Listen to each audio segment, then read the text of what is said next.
बिस्मिल्लाहिर्रहमानिर्रहीम। Computer 9th class chapter number 1 और topic है हमारा डिफाइनिंग कैंडिड सॉल्यूशंस। ये हम स्टेप पढ़ रहे हैं प्रॉब्लम सॉल्विंग के और ये लास्ट स्टेप है। कैंडिड सॉल्यूशंस पहले भी आपको बता चुके हैं। कैंडिड सॉल्यूशंस क्या होता है? ऐसा सॉल्यूशन जो ट्रूथफुली हमारे सामने आ जाए, या एक स्पॉन्टेनियस सॉल्यूशन जिसमें हमारा टाइम वेस्ट ना हो। ऐसे सॉल्यूशंस को कहते हैं कैंडिड सॉल्यूशन। और जो कैंडिड सॉल्यूशन होता है, ज़रूरी नहीं है कि वो ही हमारा सॉल्यूशन हो। जब हम कैंडिड सॉल्यूशंस तक पहुंच जाएंगे तो उन सॉल्यूशंस में से एक बेस्ट सॉल्यूशन भी हम फाइंड करेंगे। The word candid refers to something spontaneous and unplanned. Candid refer करता है कुछ ऐसी चीज़ों को जो कि स्पॉन्टेनियसली यानी कि अचानक हो, और अनप्लान्ड हो यानी कि जिसका हम कोई प्लान ना करें, बस अचानक हमारे जो है वो सॉल्यूशंस जो सामने नज़र आए उनको कहते हैं candid solutions. For example, if you are asked to find number of students in your school who can play cricket. अगर आपसे ये पूछा जाए कि आपके स्कूल में जो स्टूडेंट्स की तादाद है वो कितनी होगी जो कि क्रिकेट खेल सकते हैं, यू कैन एस्टिमेट, आप अंदाज़ा लगा सकते हैं by finding cricket players in your class. आप अपनी क्लास में जितने भी बच्चे क्रिकेट प्लेयर्स हैं या क्रिकेट को अच्छे तरीके से खेल सकते हैं, उनको फाइंड करके आप एस्टिमेट लगा सकते हो कि कितने स्टूडेंट्स हैं। And then multiplying it by the total number of classes in your school. और फिर इन प्लेयर्स को आप टोटल नंबर ऑफ़ क्लासेस जो होंगी अपने स्कूल में उससे मल्टीप्लाई करके उसकी तादाद का जो है वो अंदाज़ा लगा सकते हैं।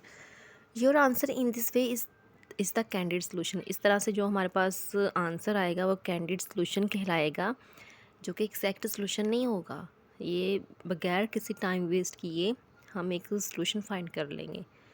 To find exact number of cricket player, लेकिन अगर हमने एग्जैक्ट नंबर फाइंड करना है जो कि क्रिकेट प्लेयर्स का है, तो फिर हम क्या करेंगे? यू हैव टू ऑप्ट, आपको करना पड़ेगा सम अदर वे, कुछ और तरीका इख्तियार करना पड़ेगा। ऑप्ट मीन इख्तियार करना पड़ेगा सम अदर वे, कोई और तरीके से। लाइक जैसे कि विजिटिंग ईच क्लास, हमें हर क्लास में विज़िट करना पड़ेगा। और गेटिंग डेटा फ्रॉम टीचर्स, और टीचर्स से हमें डेटा कलेक्ट करना पड़ेगा कि आपकी क्लास में कौन कौन अच्छा क्रिकेट खेल सकता है, जिसमें कि काफ़ी टाइम जो है वो लगेगा। One can think of a candid solution any time. हर कोई जो है वो कैंडिड सॉल्यूशन के बारे में ही सोचता है। A candid solution can help to save time, हमें टाइम सेव करने में हेल्प आउट करता है। In figure 1.4 there are different ways shown to reach a certain place which can be reach either by going across the wall or by going sideways. ये जो figure है 1.4, इसमें ना किसी जो है हमें मुकाम तक पहुंचना है, लेकिन बहुत सारे रास्ते हैं। एक रेड वाला जो एरो है वो अक्रॉस द वॉल, दीवार को फांग कर उस जगह तक पहुंचना है। और जो ब्लू एरोज़ हैं वो साइडवेज़ में, across the sideways, left side भी और राइट साइड भी।